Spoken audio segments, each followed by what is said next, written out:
평화시장 기사특보 나던 날 1970년 10월 7일, 그러니까 노동청에 진술서를 낸 그 다음 날 시내 각 석간신문에 평화시장의 참상에 관한 보도가 실렸다.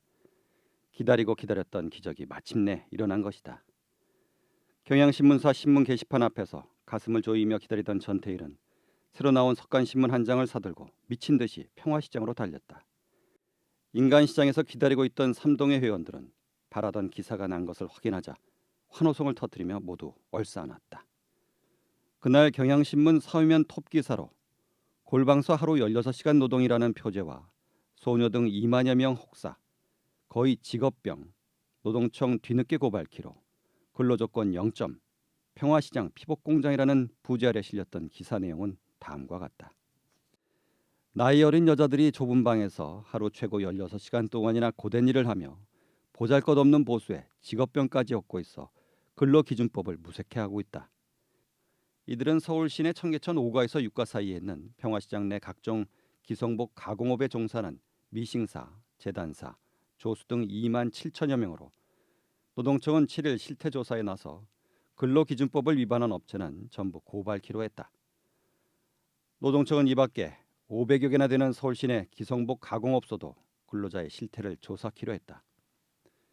평화시장 내의 피복 가공 공장은 400여 개나 되는데 이들 대부분 작업장은 건평 2평 정도의 재봉틀 등 기계와 함께 15명씩을 한데 넣고 작업을 해 움직일 틈이 없을 정도로 작업장은 비좁다. 더군다나 작업장은 1층을 아래의 둘로 나눠 천장의 높이가 겨우 1.6m 정도밖에 안 돼 허리를 필 수 없을 정도인데 이와 같이 좁고 낮은 방에 작업을 위해 너무 밝은 조명을 해 이들 대부분은 밝은 햇빛 아래서는 눈을 똑바로 뜰 수 없다고 노동청에 진정까지 해왔다. 이들에 의하면 이런 환경 속에 하루 13시간에서 16시간의 고된 근무를 하고 있으며 첫째, 셋째, 일요일을 제외하고는 휴일에도 작업장에 나와 일을 하고 여성들이 받을 수 있는 생리휴가 등 특별 휴가는 생각조차 못할 형편이라는 것이다.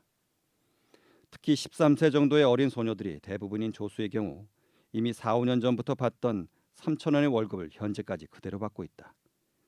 이 밖에도 이들은 옷감에서 나는 먼지가 가득 찬 방 안에서 하루 종일 일해 폐결핵, 신경성 위장병까지 앓고 있어 성장기에 있는 소녀들의 건강을 크게 위협하고 있는 실정이다. 이처럼 근로조건이 나쁜 곳에서 일하는데도 감독관청인 노동청에서 매년 실시하는 건강진단은 대부분이 한 번도 받은 일이 없으며 지난 69년 가을 건강진단이 나왔으나 공장 측은 한 개 공장 종업원 2~3명씩만 진단을 받게 한 후 모두가 받은 것처럼 했다는 것이다. 이 짤막한 몇 줄의 기사가 어째서 평화시장의 젊은 재단사들을 기쁨에 미쳐 날뛰게 만들었던 것일까? 삼동의 회원들은 경향신문사로 달려가서 경향신문 300부를 샀다. 가진 돈이 없어서 우선 회원인 최종인이 차고 있던 손목시계를 풀어서 신문사 측에 담보로 맡겨놓고 신문 대금은 신문을 팔아서 갚기로 했다. 그렇게 산 신문 300부를 들고 그들은 다시 평화시장으로 달려갔다. 큰 모조지를 잘라서 그 위에다 붉은 글씨로 평화시장 기사특보라고 쓴 완장을 만들어 그것을 모두 어깨에다 두르고 시장 내 이 건물 저 건물을 쫓아다니며 신문을 돌렸다. 돈을 받고 팔기도 하였고 어린 시다들에게는 무료로 주기도 했다.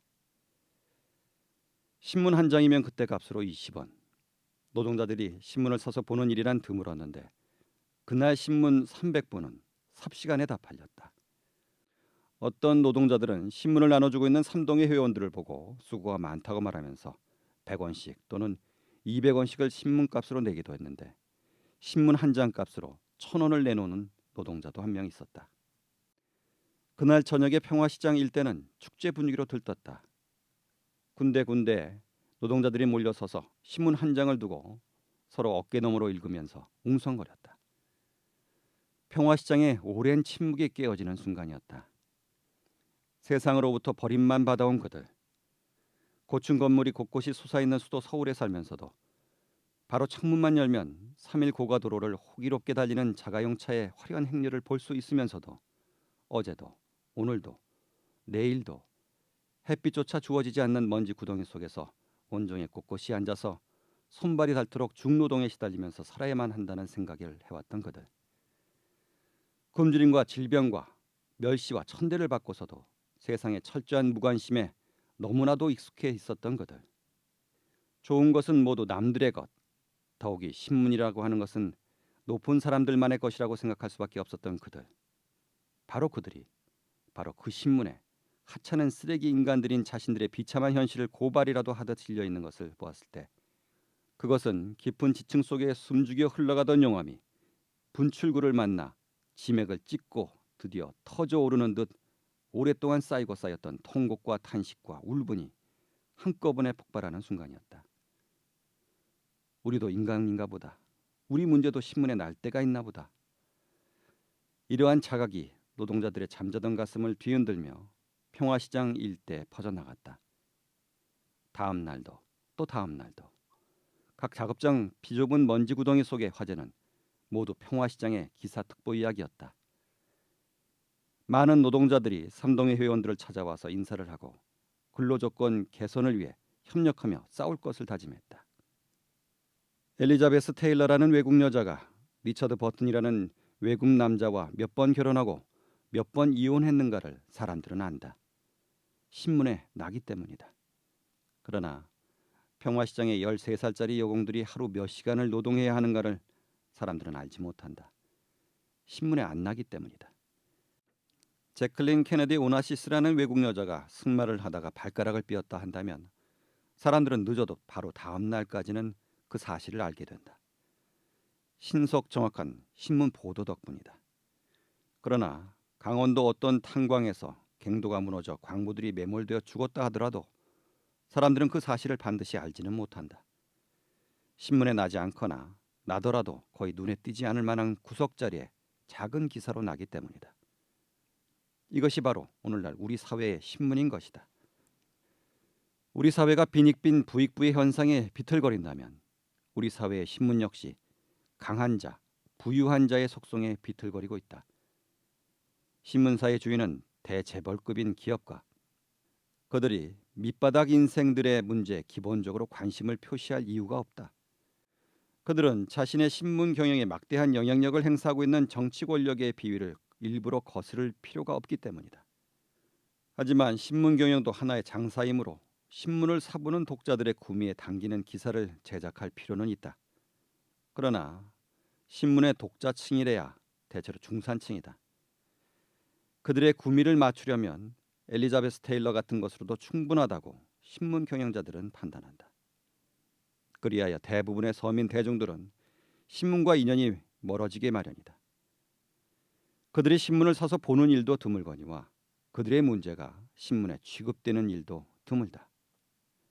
신문 제작에 종사하고 있는 일선 기자들은 대학교를 갓 졸업한 젊은이들로 그중에는 비인간적인 사회 현실에 대한 젊은이다운 분노를 아직 지니고 있는 사람도 적지 않다.